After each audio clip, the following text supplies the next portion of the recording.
Really? Yeah, I'm trying to. I can't actually. Yes, I was trying to make it full screen.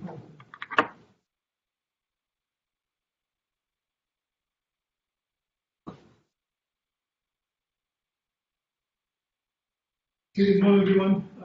We have Dr. Prab Shankar. He's a postdoc in my group, and his research really focused on stability, AI, and machine learning. And the core of what he did, that work, can be used for predictive applications in the you. Today, he will talk about anomaly detection. Right? Yeah, Okay. sounds good. Thank you. Let me just make sure everything is working. Perfect. Yes. So yes, I will. So my name is Mohit, as Professor Gassan mentioned. So I'll be talking about anomaly detection today. So we'll start off with a very simple. Actually, what I'll do is do a very simple recap of what we did last week, which is active learning. You would have done stuff like understanding what active learning is, which is basically that given some large pool of data, an unsupervised pool, you want to label a few images from it. And the way you do it is by assigning some sort of a score to these images and say that, okay, this is a difficult sample. It cannot be classified by my neural network. So what I want to do is ask a human being to label it, go further and do the same thing again and again. So while the application was for labeling data, the core of active learning was to assign this kind of scores to each image, assign these kind of scores to every data point that we have. So we take that same principle and if we have a different application on top of it. So active learning and anomaly detection. Don't be surprised if you see papers that do both the things at the same time, or if you see questions that do the same thing at the same two things at the same time. So what is the definition of anomaly detection? I guess from a very English perspective, you know what it is. Given some kind of a pattern, let's say I know what a normal pattern is. As soon as there is a rare event happening in that pattern, I'll say that there is an anomaly that happened. So consider this ECG data. I'm sure most of you have already seen this, or you have some idea of what this is. This kind of ECG data basically can be divided into many parts. There is P, I believe, and then there's the small dip, Q. Uh, the R is a big spike in the center. You have an S function here, and then my iPad is acting up. I'm sorry. So after this, there is a T function here. Ideally, this is how our heart beats. There's nothing special about it. Well, I mean, nothing special about the fact that this is how the functioning happens. So, if any doctor looks at this ECG data and they see this PQRST, then they'll be fine with it. They'll think that, okay, the heart is functioning as it should. But as soon as we see some kind of a anomaly, so your Q, instead of just being localized to the spot, if there is a huge dip at the bottom over here, this is where there is some kind of an anomaly in your data. This is essentially what we try to do, that if you have smartwatches, when it says you have arrhythmia or stuff like that, all it's doing is kind of going through this data, looking at the PQRST and saying that, okay, at Q is when there is an issue here, and you might have a problem. So the idea, the goal here is to detect these anomalies, and the process of doing it, the entire procedure is called anomaly detection. Now, this is a example in ECG. There are multiple other examples as well. This case, for instance, you have, this is actually a very famous data set, UCSD data set, pedestrian data set. So in this case, you see that every single pedestrian is going in a direction, in one direction. But then there is this few people who will be going in the opposite direction, which you don't want it to happen. So that is essentially what you're trying to do in this particular case of,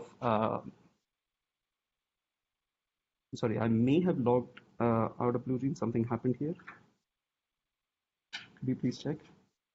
You're still on. Okay, perfect. I got some screen saying BlueJeans by, but I wasn't sign in. Okay. Anyway, what I was saying was, yes, the video detection thing. You want everybody to be walking in a certain direction. As soon as you see that somebody else is walking in a different direction, that essentially states that there is some kind of anomalous data that is happening. So this here is the nanofibers from under an electron microscope. You don't want to see these small nodules at this spot. You ideally want to see all straight strands everywhere. But as soon as you see this, okay, there is a problem in these nanofibers, and this is where essentially you're going to go to a different procedure and say, okay, the manufacturing process is bad. Same thing with microchip manufacturing here as well. We cannot see it what exactly is happening here by human eye, but as soon as I zoom in a little bit, under my microscope again, you'll see on the right hand side there is some small anomaly that exists. Now this can be a huge problem if it's in chip manufacturing and stuff like that. So it is very important for us to know what these anomalies are. And this is a difficult topic because in the majority of instances, just take this for instance, in this entirety, there's only a very small portion of this data where there is some kind of an anomaly. So the goal is to find what this anomaly is, and because of the sparsity of this data, it can actually be a challenge. So that's from a very high level perspective, from a very application dependent perspective, what anomaly detection is. Let's go down to a more basic building block for anomalies, basically. So let me define anomalies. Very simply put, these anomalies are patterns in data that don't conform to a well-defined notion of normal behavior. So what is normal behavior? Again, if I go back, the PQ, RST, they are a normal behavior. As soon as your S goes away or your Q goes away from its normal functionality, then it becomes abnormal or an anomaly. So when I say that anomalies are patterns in data that don't conform to a well-defined notion of normal behavior, this is actually a very loaded sentence because there are two very important concepts here. One is how do we say that something does not conform, and what exactly is a well-defined notion of normal behavior? So the overall goal of what we'll be doing, the overall theme of what we'll be doing in today's lecture is essentially this. The confirmation of anomalies or patterns in this data, and what the definition of a well-defined notion is for normal data.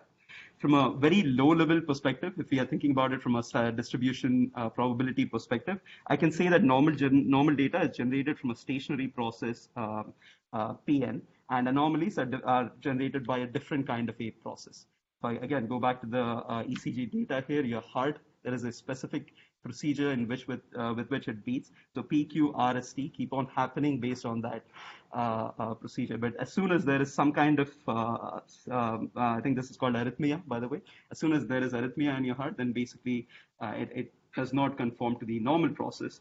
Hence, you have a problem. So from a very distributional perspective, this is how we would define what an anomaly is. This is how we would define what the well-defined notion of a normal behavior is going to be.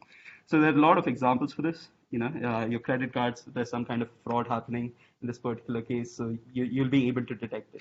Again, in most of the instances, your credit card is going to be used correctly, but there's going to be one specific instance where it might not be. It might be stolen and used by somebody else.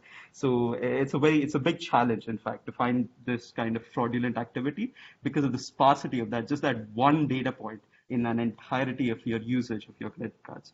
Same thing we just talked about, which is the arrhythmia, and defective regions in an image which do not conform to a reference pattern.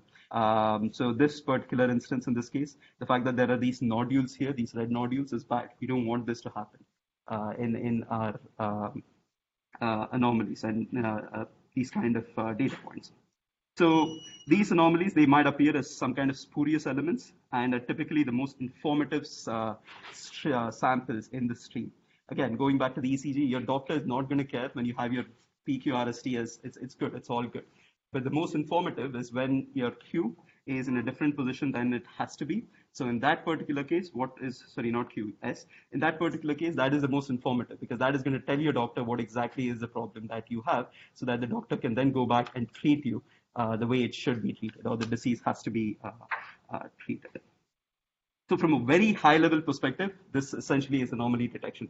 The definition of anomalies, why is anomaly detection a challenge? Again, because the sparsity of anomalies that happen in data and what the examples of these anomalies might be. We'll drill down into a more image-based anomaly detection later on, but it's something that can be applied in many, many instances, not just for images, is what anomaly detection is. In images in particular, I think the problem statement can be a little bit less broad. let's say I have an image. I'm going to call it S. I'm going to use the same image that we did from before, which is that of the electron microscope, the nanofibers in the electron microscope. So given this image over the entire pixel domain, so I'm going to say that anomaly detection is basically finding some mask, omega, that is going to segment out the nodules in this image. So ideally, I want my mask to be black in most cases, and it has to be white in only the cases that conforms to the particular node that is there on the left-hand image. So how do we do this? Is from a very pixel-wise perspective. So I'm going to take each and every single pixel, and let's say I'm going to start by calling some pixel as P. I'm going to get some statistic out of that particular pixel. In this case, that statistic can be very simple. It can be nothing more than the intensity of my image. And what does intensity mean? I hope everybody knows that, when you have black, the intensity here is 0. When you have white, the intensity is 1. So you're basically looking at the intensities of each part of the image and saying, okay, this part seems like an anomaly based on its intensity, and you'll create a mask out of it. So the procedure of getting this mask out of the image is essentially anomaly detection. The places where this white regions exist in your mask is essentially where the anomalies exist in your image. These are two separate things: anomalies and anomaly detection. And this basically is how you would want to define it for images. Any questions in anomaly detection for images before we go to a more statistical framework of what we are trying to do? Okay, so till now we have just discussed the definition of anomalies, right? What I said in the beginning is the two things that we'll be concentrating on was the definition of what a well-defined notion of anomaly is going to be, and how we're going to say if something conforms to this notion or not. Ideally, you can think of this entire setup as a statistical framework. What do I mean by that statistical framework? Let's go through a very simple example in this particular case. So let's say there have a set of data given by xt. It might not necessarily be a stream, or it could be, it doesn't matter. And what I mean by stream is if you think of videos on Netflix, every single frame comes after the others. There's a lot of correlation in between. So it's a stream of data that you have. So if x of t, it exists at some point t0, t1, t2, and so on. And I have x of t as the entire data. You can think of it as a set of images, as a video, whatever. So the goal is then to think of each x of t as realization of some random variable, having PDF as phi naught. So in this particular case, even though data can be anything, I think a good idea is to think of it in terms of a 1D variable. That is what is given here on the bottom. So you have x of t, and it has some value associated with it. This value is defined by a PDF distribution. So let's say I have a normal distribution here. At every single instance of time, I sample a particular value. So let's say this is x of t naught, this is x of t1, this is x of t2, and so on. So at every single instance of time, I go through and sample certain values from this PDF distribution, from this distribution. Again, we have taken a phi naught as a distribution here, but I'm taking a more simpler Gaussian distribution just to make sure that everybody is clear what I'm talking about. So given a phi naught distribution, and let's say if it were a Gaussian, this is what it looked like. I'm sampling these points in this distribution, and I get these values on top of it. All the green values here are essentially my xt values when I sample from this distribution. But there's going to be one spurious instance here, phi1. Something's happening with my iPad. Okay. I don't know why, and then I changed, apparently it works. Okay, so when you have x of t, let's say at this particular instance of time, let's call it something like t25. At x of t25, it is not taken from this distribution, which is the Gaussian distribution. Rather, it is taken from some kind of a, let's call it a Poisson distribution. And x of 25 is taken from this particular spot. So the intensity value that you have here, x of t, is going to be different. compared to what it was before. Before this, we were taking it always from a Gaussian distribution. Now we are taking from a different kind of a distribution. And because of this, you have some kind of anomalous data that is present in your stream. So now we have the reason I'm calling this entire thing a statistical framework is because I'm assuming some kind of a well-defined behavior, right? I'm assuming that all my normal data comes from this kind of a Gaussian distribution, and my anomalous data comes from a different distribution. Let's call it a Poisson distribution. And because of this, I know what my well-defined notion of a normal behavior is. And because of this, I can say if something conforms to it or not by just looking at x of t on the y-axis and t on the x-axis. So this gives me phi naught in most places, phi naught in most places, and there's going to be one anomalous phi 1 that is going to exist at t equals 25, let's call it seconds or something like that. So essentially, this is what an anomaly detection framework is from a statistical perspective. And we're going to be using this statistical perspective throughout to go through and understand like the more difficult, the large scale neural networks and stuff like that. The idea is still very simple. It's defining something that is well defined and then saying that it's not part of that well defined notion. Any questions here?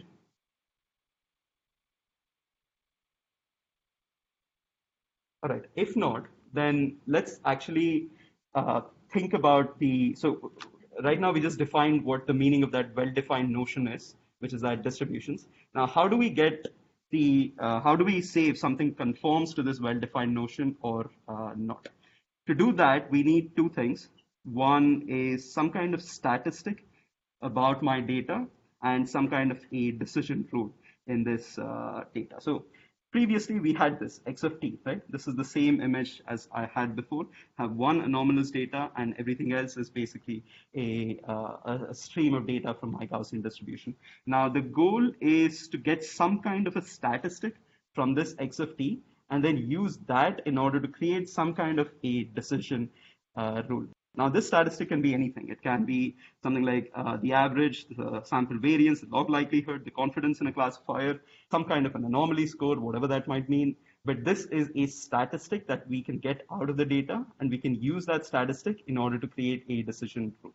So, for instance, let's take the simplest one, the average. You know what an average does in a 1D framework, right? It basically takes and makes it. So if you have data that is something like this, at the end of the day, you'll end up with a data that is more something like this. You won't have as much variance in your, I'm taking basically let's call it a 3-point averager in this case. If I'm using this kind of an averager where I'm taking 3 data points, adding them together, and then dividing it by 3, putting so that basically, let's say, comes here. Now I do the same moving averager here as well. I do the exact same thing, procedure over and over again. So what I'm going to get is the same set of data points, but they're more closer together than they are further away from each other. So I'm not going to get, so this green point probably is going to come down. And that's essentially what I've shown here, where we have, instead of points a little bit further away, all the green points further away, after I take the averager, I get all my points closer together, but not the anomalous data point. Anomalous data point is going to remain far away because of the fact that it essentially is the intensity of it is basically not similar to the other ones. So essentially, when you take the averager, it is going to be much further away than before. So what this does is it gives you a clear gap between normal data and the abnormal anomalous data. So if I go back here, you can see that there's not much difference here. You might be tempted to think, especially with this data point here, there's not much difference just from the intensity. But as soon as you put some kind of a statistic on top of it, and in this case, an averager, you will get a difference in this particular case. And you can now choose some kind of a gamma. So this value of gamma, you can then use it as a threshold and say, if your S of X is greater than gamma, or in other words, if your statistic of your data is greater than some kind of threshold value, which is gamma, then you can go ahead and classify it as an anomalous data. If it's lesser, then it's non-anomalous. It's basically a normal data. So what that means is anything below this line, all these things, they're all normal data. And anything above is going to be an anomaly. Again, all of this is based on just two things, the idea of a statistic and the idea of a decision rule. The statistic is something that works on top of data.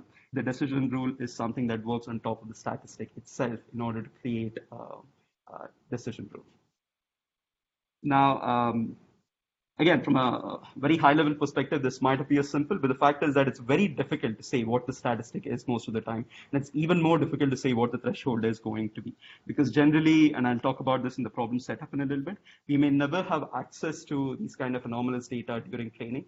Because by definition, anomalous data is something that is anomalous. So if you believe that all training data set is normal data, then anomalous data may be something that the network had never seen before during training procedure. So essentially, you won't have access to this gamma, and this is something that you would have to come up on the fly itself, which in fact is going to make it more challenging. I'll talk about those kind of things in the problem setup, which in fact I think is going to be the anomaly detection settings, which is the next part. First, we'll talk a little bit about the performance metrics of anomaly detection. So what do we mean by performance measure? So everybody has done recognition. I think it was part of, I forget which homework, but there you had something like accuracy, where you thought, okay, this is the number of recognitions I've had. So based on this number of recognitions, I can say that my algorithm is working well or not working well. So accuracy was the number of correct answers that you got based on all the test images that you had. So that was a performance measure.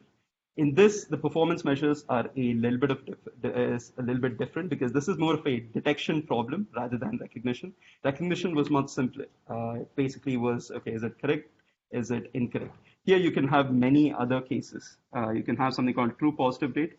True positive rate is basically the number of anomalies detected based on the total anomalies that are there. So if I go back to this problem case here, there's a total of one anomaly which occurs at, let's say, t equals 25. So this is one anomaly in this entire data stream. But then when I think of, okay, if my gamma decision rule is at this point, so let's call this gamma equals something like 5. So if this is the gamma in this particular case, then I can say that I have detected one anomaly among a total of one anomaly that is there. So I have a true positive rate of, let's say, 100%. But let's say my gamma was not good. Let's say my gamma was somewhere at gamma equals 6, which basically is above the line. So in this particular case, I'm going to detect my anomalous sample as a normal sample. So this is bad. So whichever decision rule that tells you that gamma equals 6 is bad. And the reason you know it is because in this particular case, your TPR is going to be 0. While gamma equals 5 had a TPR or a true positive rate of 100 or 1, probably is better instead of percentage, as soon as you increase your gamma to some bigger value, gamma equals 6, you're going to have your TPR as 0. So this basically is the true positive rate. False positive rate, also very similar, the normal samples detected over normal samples. Now, there is a catch over here because whenever we talk about something being detected or not detected, it is based on the event that you are detecting something as anomalous. So you might think that, okay, true positive rate is anomalies detected by total number of anomalies, which would give you, let's say, 1 in the previous example, which is good. You might think that, okay, a false positive rate is normal samples detected by normal samples. So ideally, you would want this to be 1 as well, which is not the case. While you want your TPR to be 1, you want your FPR to be 0. So there is a trade-off in this particular case. Now, the reason this is the case, because whenever we say I'm detecting something, I'm detecting an event in my data stream, you are in fact detecting an anomalous sample. So if you were to have detected a normal sample, that is bad. You should not have this. So ideally, the normal samples detected should be 0. You should detect only anomalous samples. You should not detect any kind of normal samples in your anomaly detection framework. So ideally, you want your FPR to be 1, and you want your TPR to be 1 and your FPR to be 0. Again, all this is dependent on the fact that what I am detecting is in fact an anomaly. I don't care about detecting a normal event. Whenever I detect something, it is going to be an anomaly. And if it's not, then basically I've failed in my task. And hence your algorithm that you're using, your mechanism that you're using to get to this place is not a good algorithm. Hence you want your FPR to be 0 and your TPR to be 1. Is this clear? The difference between TPR and FPR and what the ideal value of each of them has to be. So based on TPR and FPR, there's actually other metrics that can be defined. Again, these two are the fundamental ones. So based on this, I can define something called precision, which is the number of anomalies detected by the total number of detection. And then I have something called recall, which is basically your TPR. The goal of this, again, is to create different metrics. And the most important part here is that there is some kind of a trade-off between all of them. Now, what I can do here is, let's say I have this, let me use this diagram itself. Let's say I have this data point, this data stream. The only different from the previous one is we have a different black point here, that if this was t equals 25, this would be t equals 23. So in this particular instance, at t is equal to 23, let's say I have a gamma. In this case, I'm going to take gamma is equal to 3. And then I have another one, which is gamma equals 5. Gamma equals 5 was basically what we had before. 3 is the new one that I'm doing right now. So in this particular case, I have one anomaly, again, which at t equals 25. T equals 23 is not an anomaly. So at gamma equal to 3, if I use this decision boundary in this particular case, I'm going to get t equals 23 and t equals 25 as both anomalous data, which is not good for us. We just want t equals 25 to be anomalous. Hence, gamma equal to 5 is in fact our decision boundary, because we want to just say that this red point over here at t equals 25 is anomalous. So what I can do is, in fact, take gamma equal to 0. If I take this extreme case, if I make a decision boundary myself and say gamma equal to 0, the problem is, the good thing is that this anomaly is going to be detected, right? So if I go back to TPR, number of anomalies detected equal to 1. Number of anomalies were 1. So 1 by 1 equals 1. So ideally, my TPR at the worst possible gamma equal to 0 decision boundary is going to be a complete 100% very good result for TPR, which is true positive data. But then we know that this is very bad because every single data point has been assigned as anomalous. So that's why you can never just report TPR as your only metric. You always need to provide TPR and FPR. So think of what FPR is going to be in this particular case. You have 1, 2, 3, 4, 5, 6, 7, 8, 9, 10, 11, 12, 13. 13 normal data points that have been assigned as anomalous among a total 14 points. So if I go to FPR over here, number of normal samples detected is 13, and the number of normal samples is also 13. So your FPR in this particular case is 1. Now, we already discussed before, ideally, I want my FPR to be 0. Hence, you can now say, because of the fact that your FPR is 1, that your algorithm is very bad. You could not have said that by just looking at TPR, because for gamma equals 0, your TPR is also equal to 1. And your FPR is equal to 1. This is the worst possible case, and you cannot use this kind of a metric. And again, it's very important that you use both TPR and FPR to report your results, not just one of these two. Is that clear among the trade-off? Okay. So ideally, when you create this kind of a trade-off between metrics, you want to make sure that one of the metrics needs to have a high value. Let's say ideally it needs to have 100%, while the other one has a 0% ideally. So then you can have this trade-off between these two things. Now, there's also an accuracy that can be defined for detection. It's basically the number of anomalies detected plus the number of normal samples not detected. And this is important. The idea here is not detected, not the detected portion. This will be divided by the total number of samples. And then you have something that is F1 score as well, which is the 2 times the anomalies detected over the number of detections plus the number of anomalies. So these again are some metrics that are based on the TPR and FPR, which are basically used. So if you read any kind of anomaly detection papers, you're going to see all these metrics, and you should know what they mean. TPR is true positive rate, false positive rate. Then you have precision, recall, again, which are directly dependent on TPR and FPR. And then there is accuracy, which is kind of dependent, which is a different dependency, basically. There's different errors called type 1, type 2 errors. We're not going to go into those kind of situations, or we're not going to go into those things. Essentially, you can use that to get your accuracy and F1 score. And these have to basically be equal to 1 in case of ideal detectors. So the higher the value that you see in papers for accuracy, better it's going to be. Higher the value you see for F1 score, better it's going to be. Only FPR is the one that you want it to be low. Everything else needs to be high. Hence, FPR will make a very good trade-off measure.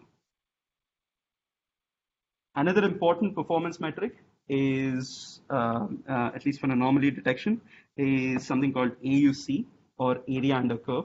This is probably the most important metric because till now we have just discussed your TPR, FPR, accuracy, everything with respect to a single value of gamma, correct? So I calculated my TPR equal to 1 and FPR equal to 1 for gamma equal to 0.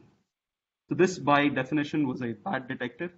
And then there's gamma equal to 3, gamma equal to 5. For different values of threshold, I can basically have different numbers that are there. So generally, you'll have the statistic. If I were to evaluate S of X, because remember, there's two parts to this. There's the statistic and the decision rule.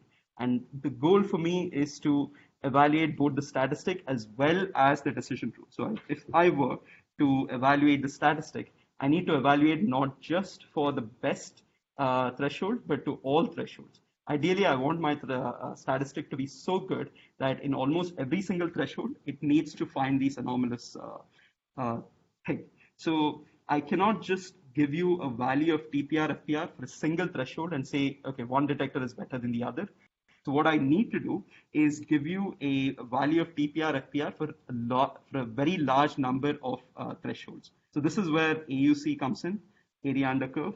Basically, it is this idea of FPR on the x-axis, and I think this screenshot has been cut off, but basically this is TPR, which is the true positive rate.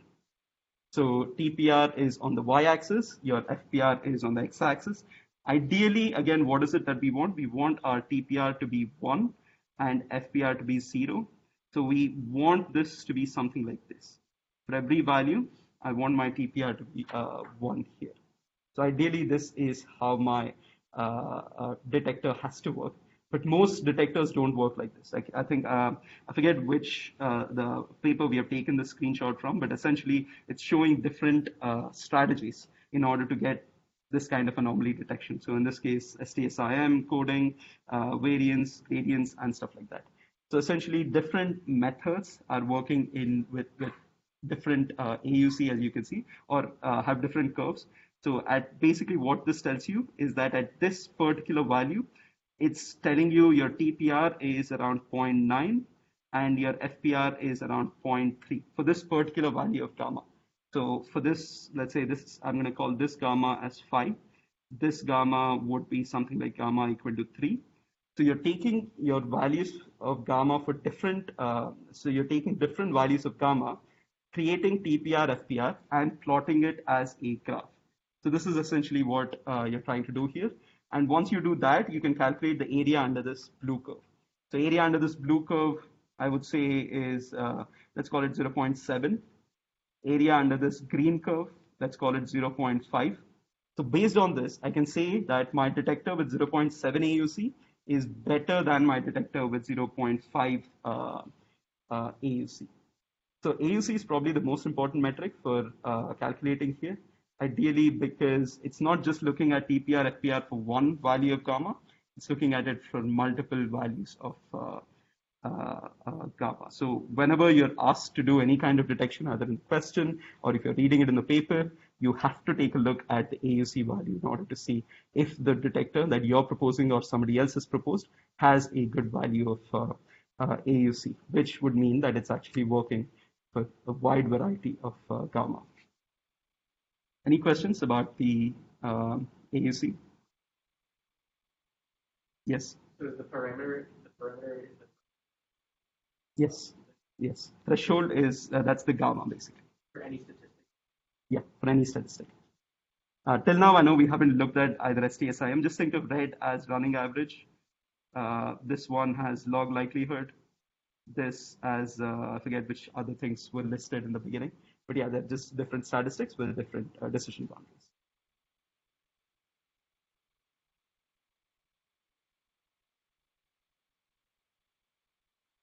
All right, the performance metrics were probably a huge part. Now let's move on to the settings that we have in anomaly detection. Now, when we talked about before, we had a very simple settings of unsupervised, supervised, semi-supervised, then self-supervised, right? Actually, I wouldn't call them simple, but basically the setting was dependent on the data availability. It's a very similar case here as well. Let's go from the last one, which is supervised. In your training data set, you have both anomalies and you have normal data, and the labels are provided for them. So basically, you've given that a particular image is anomalous or normal data. So let's say I have MNIST data set. I think you should be aware. So this is basically a handwritten digits data set. So in this particular case, let's say I'm gonna give another data set, EMNIST, I think the name, where it's not digits, but it's letters. So when you have this setup where you have digits and letters in your data set, what you do is in your training data set itself, you're given digits and you're given letters, and you're told that this is from MNIST and this is from EMNIST. And you're basically asked to find in a supervised fashion the statistic and the decision rule that is there. So it's a very simple and straightforward setup. You can think of this as nothing more than a binary classification. So the reason I'm calling this a binary classification is in this case, you don't really need, let's say in MNIST data set, you don't need to know that the image is that of one is of the number one or number two, three, and so on. You just want to know which is the data set which is normal, which we may call in distribution. And then I want to know which of the images are anomalous.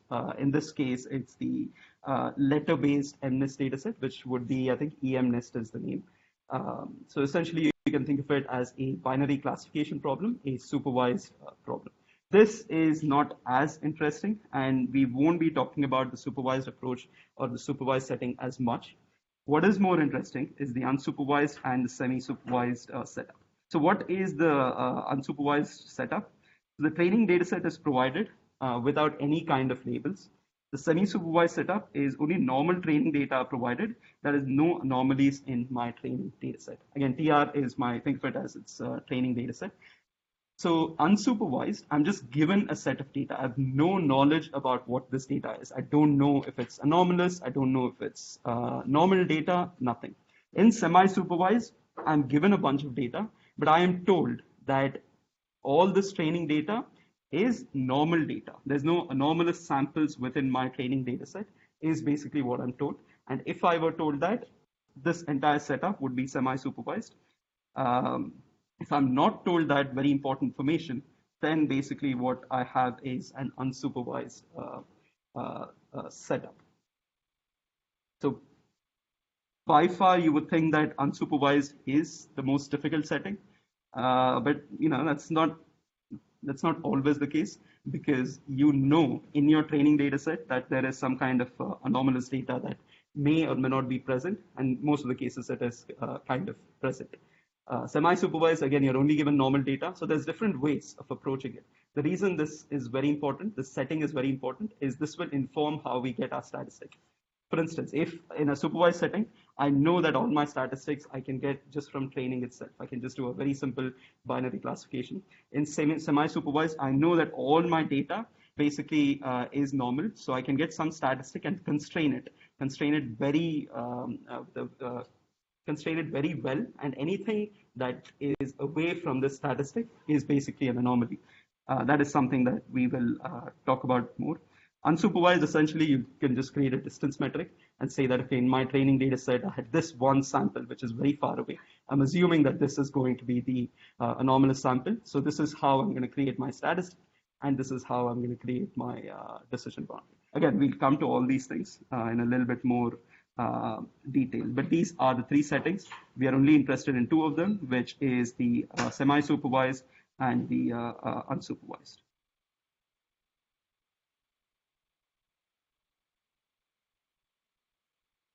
All right, I talked about the semi-supervised anomaly detection setting. So the training data set is composed of normal data and normal data alone. So x of t, all of x is based on some distribution phi naught. So this phi naught, before we discuss that it's some kind of Gaussian distribution, let's stick with that definition. And then t is less than t naught basically, which means that essentially all your data you're getting is from this kind of a causal distribution, and you're using it in order to obtain some kind of data from it. And all of these are normal. So this actually is a very practical assumption, because basically, I don't know, think of your ECG example that you had in the beginning. You have data from multiple people. Everybody has the same PQRST. It's not just different human beings don't have different ECG data. It's going to be the same throughout. So once I have gathered data from all patients, I can use that in order to create a statistic and a decision rule. So normal data are actually very easy to gather from a vast majority of people in that particular case. Anomalous data, in fact, is more difficult and it's costly to gather. I don't know if it works in a medical setting, but think of it from an from an autonomous vehicle perspective. So normal data would be something that we, traveling on a highway, everything is fine and dandy. We just keep on going, nothing, there's no problem. But as soon as you have some kind of an accident, that is where the anomalous data might start coming in. And this is not good. This is not something that it's not easy to get. We cannot willingly collect this kind of data. So so this kind of semi-supervised setting is very, it makes sense, at least in that autonomous driving perspective. So very practical assumptions. So training examples in TR might not be representative of all possible anomalies. And this, of course, is by definition. In your training data set, you may not have all anomalies. So if you were given a supervised setting and said, okay, this is the unsupervised, this is the normal and this is the anomalous, that may not be representative of the entire way we think of what an anomaly is. Because if we have normal from this Gaussian distribution, your anomalous data can be from a Poisson distribution, from there's multiple other distributions that it can come from, right? We cannot account for all these data points. So so this kind of semi-supervised setting, it makes a lot of sense essentially. Sorry, 10:45. Yes, I'll go through. So the way we get to all this is, again, a density-based methods is essentially how we do it. So density-based methods is very similar to what I talked about before. Phi naught is your Gaussian distribution. So you have some kind of a Gaussian distribution here, your density-based methods. You want to make sure that all your samples are taken out of this Gaussian distribution, right? So you're assuming that your data points are from this Gaussian distribution, and you validate that assumption based on the training data you have. Since you know that your training data is all normal, you can take normal data, I should say, you can take and put it in this kind of a density, and you can use the log likelihood approach that I think you have used for clustering before. So essentially, you can think of it as a clustering algorithm, and once you have these clusters, you can see how far away something is from that particular data point. GMMs, your Gaussian mixture models, are something you can use in this setting as well. So essentially, think of have all my training data that resides in these kind of two clusters here. So this basically means that, let's say in the center, there's a lot more. So this is basically a Gaussian distribution that you're looking from up top with certain mean and different variance. This is another one. So these are two Gaussian mixtures that I can use in order to model my data. Any sample that is away from it, let's say at the center, that I'm going to find at test time is going to be anomalous, because it is not going to conform to these two Gaussian models. Again, I'm just using Gaussian as an example. Any kind of density, phi naught, can be applicable in this particular case. So there's certain advantages for these density-based methods, which is that it's very mathematical framework. You know exactly what is happening. You know exactly, you can run statistical significance tests. If you've taken some math class on it, hypothesis testing and stuff like that, you know what p-value is. It's not necessary for this, but essentially you can give some kind of mathematical guarantees as to what an anomaly is, what normal data is, and so on. But the problem is that generally, when you think of it from a neural network perspective, it's very difficult to apply or understand this in terms of these kind of densities, in terms of high dimensional data and how you can apply it. I'll talk in a little bit, I'll talk about what those applications are and how I can actually use this on neural networks as well. So with that, we move on to unsupervised anomaly detection. So unsupervised anomaly detection, as I mentioned before, you're given some amounts of data. You have no idea if it is normal or abnormal or anomalous. Everything in semi-supervised was normal data. Now you're just given a mixture of data. You don't know from which process or which density it is coming from. So this is where you can have your distance-based metrics. So distance-based metrics are essentially what they seem like. Again, very similar to clustering algorithms. Before, in semi-supervised as well, we did clustering, but we did not have any anomalous data during training. But now we might have access to anomalous data during training as well in unsupervised. So basically, we can have clusters, and we'll have access to this one anomalous data that is far away. And because of that, you can create some kind of a decision boundary around your normal data and say that if it is at a distance, let's say, greater than gamma away from my cluster, then this is going to be an anomaly. Essentially, this is how distance-based methods work. And the research is actually going to come in what this distance is. It could be something like a Euclidean distance. It could be something like a Mahalanobis distance, which is actually a very famous component. It's like the same as Euclidean, except you weigh the different components separately. But that is how unsupervised anomaly detection works. Basically, you try to create distances within your training data set itself so that you learn your statistic and your decision boundary based on it. There's another method, isolation forest, but I don't think I'll go through it. Rather, I'll skip it for now, and we can so that we'll have more time to go through the neural network-based anomaly detection methods. So all this, by the way, all this that we have talked about is statistical methods. So I talked about it from a very high-level perspective, thinking about each data point, as a data point itself, coming from a stream of data that is now taken from a Gaussian distribution. But think of what it means from an image perspective. What we are trying to do is analyze this image and find these nodules, these red nodules here, to say that they are the problem. They are the anomaly in this particular image, right? How would I do it? I would start by creating some kind of patch. These yellow things are the patches here, and I would use them as some kind of input to my anomaly detection. I'm going to say that this is where I'm going to analyze this in order to say that something is anomalous or not. Now, basically that means that this yellow patch here is x0, this yellow patch here is x1, this yellow patch here is x2, and so on. So I have multiple patches, all of which I can take and analyze and create this anomaly score. Now think of what we are trying to do here. We, in the previous things, we just took it as 1D dimensional data, right? We never thought of, okay, x1 may be related to x2, maybe related to x3. We just thought of it as IID data, which is basically that I'm just sampling it on this Gaussian density without any kind of, without considering any relationship between the data itself. But that's not the case for images, because x0 is related to x1, is related to x2.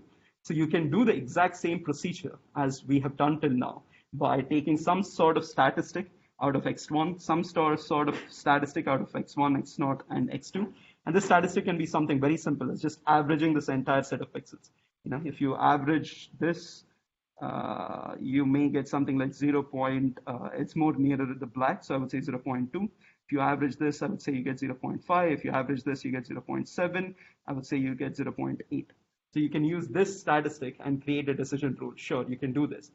But you're missing something very important between all these patches, which is that there is a lot of correlation that goes on within each patch. So you can make use of the knowledge you gain from x0 to make a decision about x1. When you're taking this kind of average in a single patch, You're not doing that. You're basically just creating some statistic irrespective of what is happening in the other patches, which is not a good idea, because you want to know, essentially anomaly detection is not just localized in the pixel, but it is something that occurs in the entire image. You need to know what is happening in the other parts of the image. You need to have context about the other parts of the image in order to understand what is happening in that particular patch. So that is, in fact, the limitation of this random variable model. We call this a random variable model because that is what it was. We took x of t as some kind of sample data point from a larger distribution phi naught. So it's a random variable. We assumed that this entire thing was a random variable and made an analysis based off it. The problem, of course, was that image pixels and patches, they're not decorrelated. So it's not a good idea to just simply consider this to be a random variable model and go through with your analysis. So you have to take into consideration the correlation that happens as well. I have some graph here, statistic about the distribution. I think this is you don't need to know the exact how we got this map here on the right hand side, but essentially it's showing you that if I take some let me put a different color for this to do. If I take some patch here and another patch here, and if I do some kind of correlation metric between the two things, I'm going to get a lot of values that are close together. So it's not like patches are very separate from each other. Nearby patches have a lot of correlations between them. And this is very, very important when we have to consider anomaly detection. Because remember, anomaly detection is it's based on this idea of normal data and normal patches. And in 1D, that is very simple, that you can basically think of it as statistic. But in this 2D images, where there is a lot of correlations, you need to have an idea about the correlations and context that happens in these images. So data that are correlated in space, and hence it's very difficult to model via some kind of smooth density called Gaussians, like Gaussians. So we have to go beyond them in order to try to understand how to use it. Any questions before I go on to the next neural network phase? By the way, just because I said that all the decorrelation part here does not mean that everything that we talked about till now is useless. In fact, we need to use this later on. It's just that we have to take into consideration the correlation part and then start using the statistics and decision boundaries. I'll come to that in a little bit. Any questions till this point? If not, let's move on to this idea of neural networks and manifolds. So now we know a few things. One, we need to create some kind of statistic. Two, the statistic should take into consideration the correlation within data. So now the question for us is, how do we reconcile between these two things? Because everything that we've seen statistic till now is essentially for decorrelated data, but then for images is basically correlation. This is where we have manifolds and neural networks that come into picture. If you don't know what manifolds are, they're essentially this topographic analysis that exists in math. It's a whole, probably a whole course by itself. What we are interested in manifolds is the idea that it is a function on which all these correlated patches exist. So we talked about the four correlations, four patches from before x0. So this is where x0, x1. So there is some statistic. Think of it as there's some statistic somewhere that on top of which all these four patches are going to exist. And this is not a statistic that is like a very simple, average and stuff like that. Rather, it's a very complicated statistic that on top of which all these patches kind of exist. Instead of calling it in terms of these patches, let's talk about it in terms of neural networks that we already know. Let's say I have a CNN and I have an input here, image here, that of a deer that is being passed through the CNN. It goes through all the maps that you have. Now, let's say at a particular feature map, let's call it at this red feature map, I'm going to take the activations that are there. You probably have finished homework 7, so you would have done these, forward and backward hooks. So if you take a forward hook, you know that you can get your activations from it. So if you get your activations from it, let's say it's something like 0.2, 0.4, 0.6, 0.8, and so on. So it has this huge set of numbers, which are your activations. these activations essentially fall on a certain point within the manifold. So if I were to give dear, so in this kind of hypothetical manifold, it would exist at a certain point. All the activations that you saw, it would exist at this particular point. Let's say if the activations were two-dimensional, 0.2, 0.4, essentially this manifold would be a two-dimensional manifold, 0.2, 0.4. This is where your dear is going to be. Now, if I have another 0.6, think of it as a third dimension at where you have 0.6, right? So the reason this manifold is very complicated because it can exist in that n-dimensional space. But for an understanding visual perspective, you can think of it as either two-dimensional or three-dimensional. Now, the thing about this is that if I gave you this image of a deer, let's say I gave you an image of a dog, some kind of a dog, what is going to happen is that this dog will probably reside at this point here. I know this is a patch of the previous one, but essentially the point I'm trying to make is that when you give a different image, it is also going to exist inside this manifold, and it's going to be near this deer. So that is the entire concept of a manifold. Correlated data can be converted into this function based on some statistic to get this kind of embeddings of your input data, which is a deer, a dog, it could be a cat, and so on. So you can have multiple images on top of this manifold, and the way you get to it is through a neural network. Of course, there are other ways of doing it. Manifold is a very mathematical concept that you can get to in many ways, but the ones that we are interested in is a neural network. So think of it as you have a neural network, a very large neural network. You're taking feature maps from one of the convolution layers. That convolution layer, you're using a hook to get the activations. You're getting that into the, and once you get that, basically on top of that, you can apply any kind of statistic. So in other words, you cannot put statistic here, but you can put a statistic on top of this manifold. Take the activations, and on the activations, if you do some kind of mean average or something for a data point, that is how you can start getting your anomaly. In fact, I think one of the most important, the basic paper for anomaly detection in neural networks does this exactly. Instead of taking the feature maps, what it does is it takes the output, it takes some kind of softmax probability on top of it, and puts a threshold on probability. Let's say for this image, deer image, my outputs are something like dog confidence of 1%, cat is confidence of 4%, deer confidence of 94%, and lion confidence of 2%. Let's say I'm going to take gamma.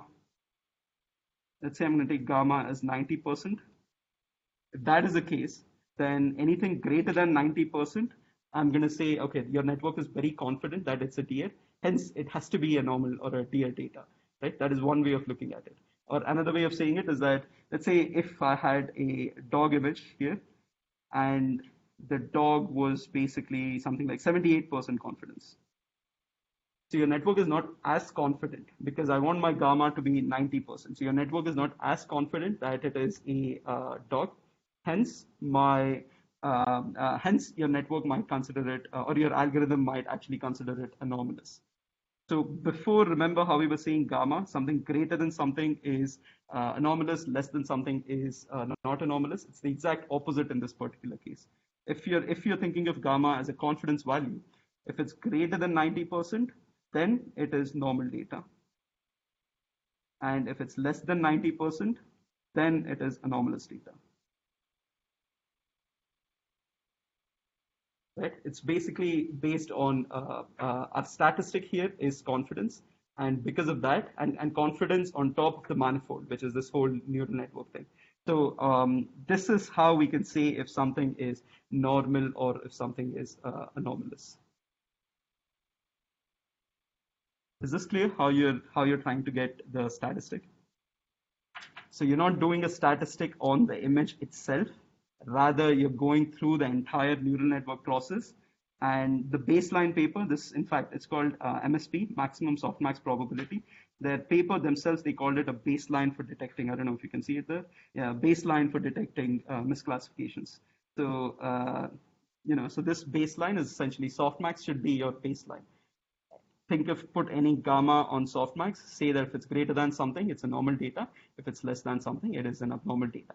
From here, you can start building other strategies. It could be something as simple as, okay, I don't want to do it in the last layer. I just want to take the feature map from here.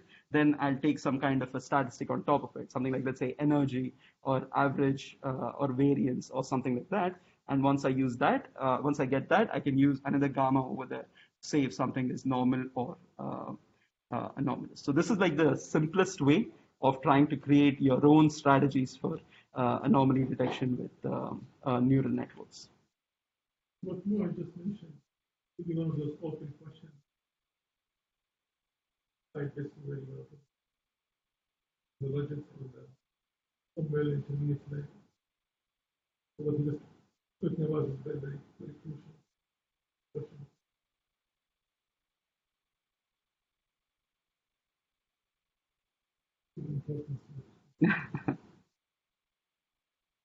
I don't want to leak what is that in the exam. So anyway, so this is based on statistics. This entire thing was something like statistics-based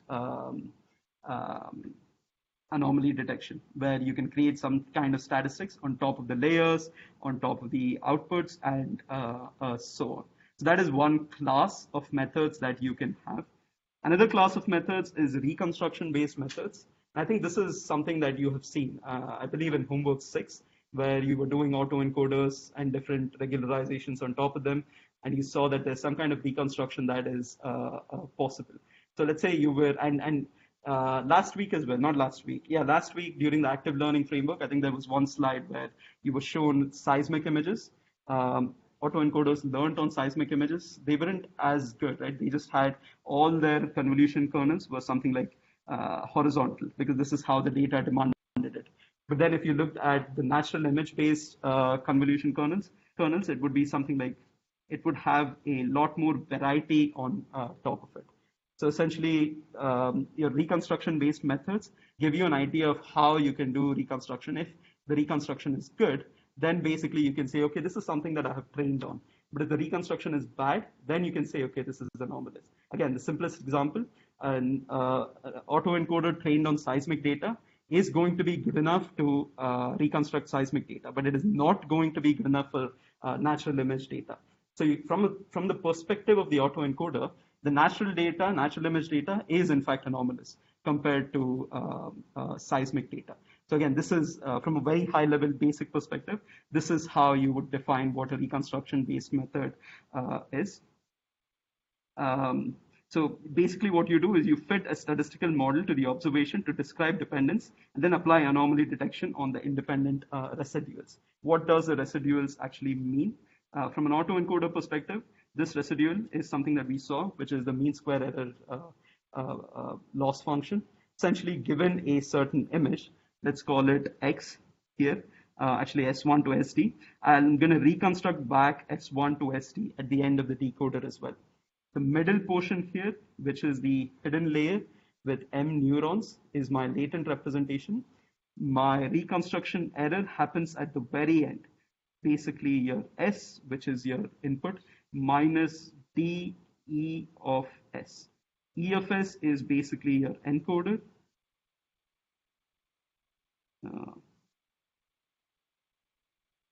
Yeah, DFS is basically your encoder, and EFS is encoded, and D is your decoder. So you can get some kind of a reconstruction loss. And if this loss is above a certain threshold, you can say, okay, I'm not able to reconstruct it well enough. Hence, this is an anomaly. If it's less than a certain threshold, you can say, okay, no worries. This can still be a normal data point. This is essentially how we define these kind of reconstruction-based methods. So during training, we learn the model from training dataset. And then during testing, we encode and reconstruct each image. And then we assess this error of S. And again, error, I'm just defining this error to be the mean square error loss function. But we know that it need not be this. We know that there are multiple other loss functions that can be applied. So different strategies. If you're ever asked for different strategies for finding reconstruction-based methods, one way is to just think of applying a different loss function and trying it out, seeing which works, and which does not. Ideally, for images, we always use MSE because MSE is more of a reconstruction. It's more of a regression thing because if you have in your data point, if you have S as 0.6, 0.8 or something like that, you won't be able to use cross entropy at the end while doing it because cross entropy is either 1 or 0. Rather, what you can use is in fact something called KL divergence. That also is a good loss function to use. There's many other loss functions that you can use in order to kind of try to assess what this error is going to be. And then you can use that in order to create anomalies. Any questions there?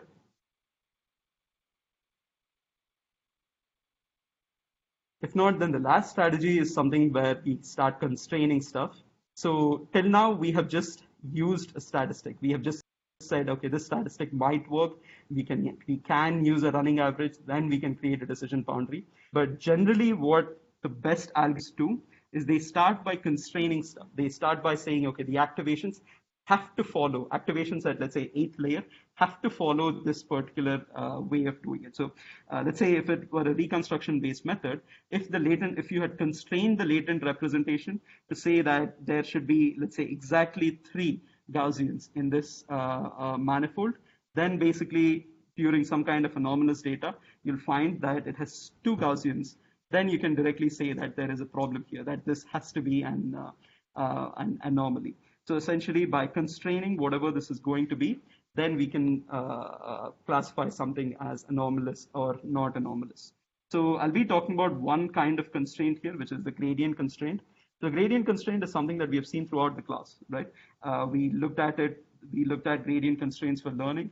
Basically, whenever we found that there was a saddle point, we decided, okay, we need to have a function of a gradient. Then whenever we saw, there are million possibilities. In fact, there's infinite possibilities during training, but we constrained it based on some loss function and the gradient with respect to it. So essentially, gradient has already been a constraint that we have used. We've also used it for explanations. So we have said that, okay, if I want like a correlation YP kind of a thing, I can use this kind of gradient. If I need YP rather than Q, I can use the other kind of gradient. If I need a what if question, I can use this last kind of gradient. So it's something that we have already used for constraints, and that is something that we will be using for detecting anomalies as well. In fact, this is based on our own work. The first author here is Gukyeong, a friend of mine who's currently in Amazon. So what we did in this particular case is constrain gradients for autoencoders and then use it as anomaly detection. So usually what happens is this is the training procedure, the left-hand side.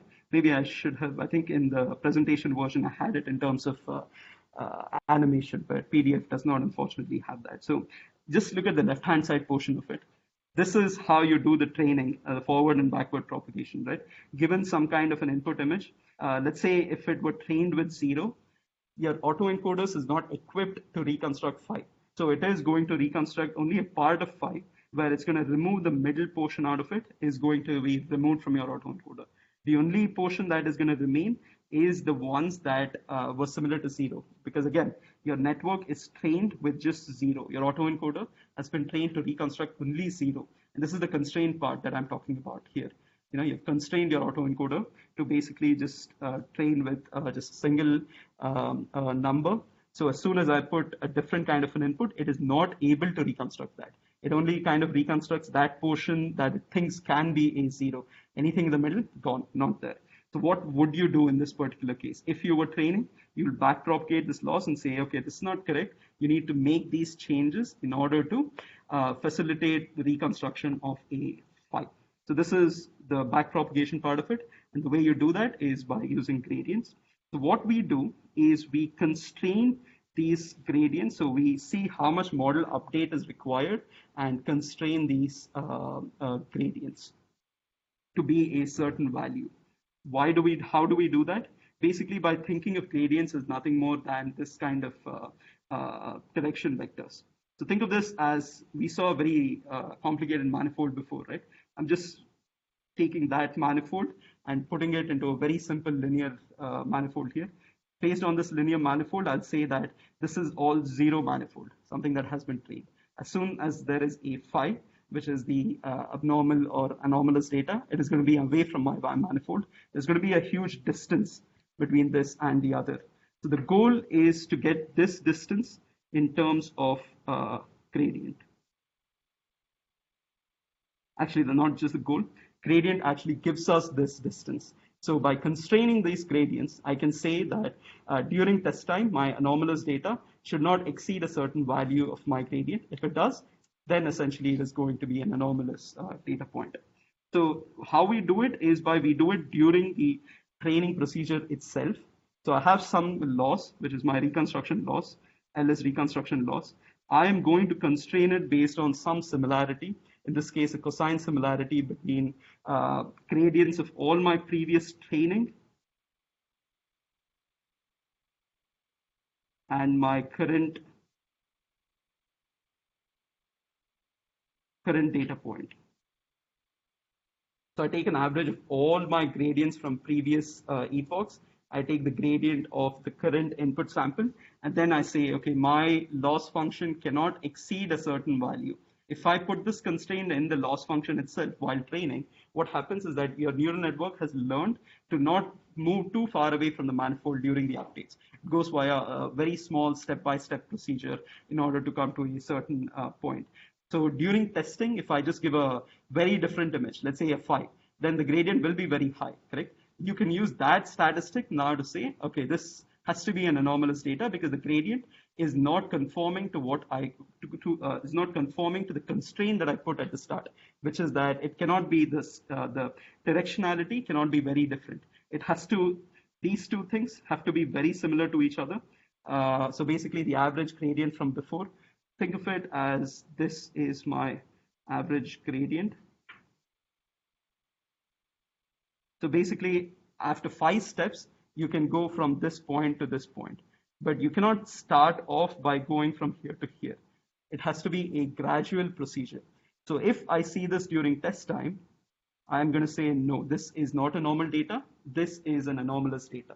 So this is how I can use a constraint that I used during the training procedure itself to then say, okay, something is anomalous and not anomalous. Yes. To allow anomalous. No. So we don't know if something is anomalous or not during training. So remember, we talked about the settings of anomaly detection. Supervised is when you know something is anomalous or not. Unsupervised is basically you don't know if something is anomalous or not. Semi-supervised is basically where you are only given normal data. In this case, we are considering the semi-supervised setting where we are only given normal data during the training phase. So that's why we need to create these constraints. We need to say that there's not much difference that goes on in my training procedure, so that if I find there is a huge difference, it's violating the constraint that I started off with, hence it is anomalous. That is the rule that we make for ourselves in this case.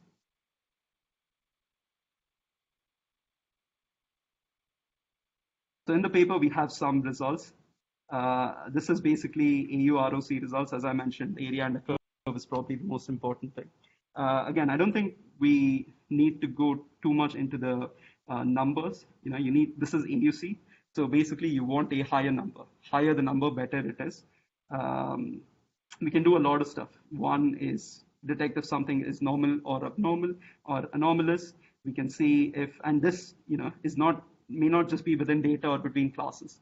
It can actually be within a normal stop sign versus a stop sign when there is rain. So you want to detect rain as well in your autonomous vehicles to say that, okay, we don't want to do autonomy right now. Let's just give it to the driver, let the driver themselves do the driving portion of it. So to do that, to facilitate that, we might need anomaly detection. Yeah, but those are basically the settings that we can do it in. And majority of this presentation, by the way, was taken from a tutorial at ISET. Maybe I should have linked the name of the tutorial as well. It was basically anomaly detection in ISET 2020, which is the International Conference on Image Processing. So if anybody is interested there, you can see that as well. A lot of papers have also been linked throughout the slides, which you can use for as resources. But yeah, that is the end of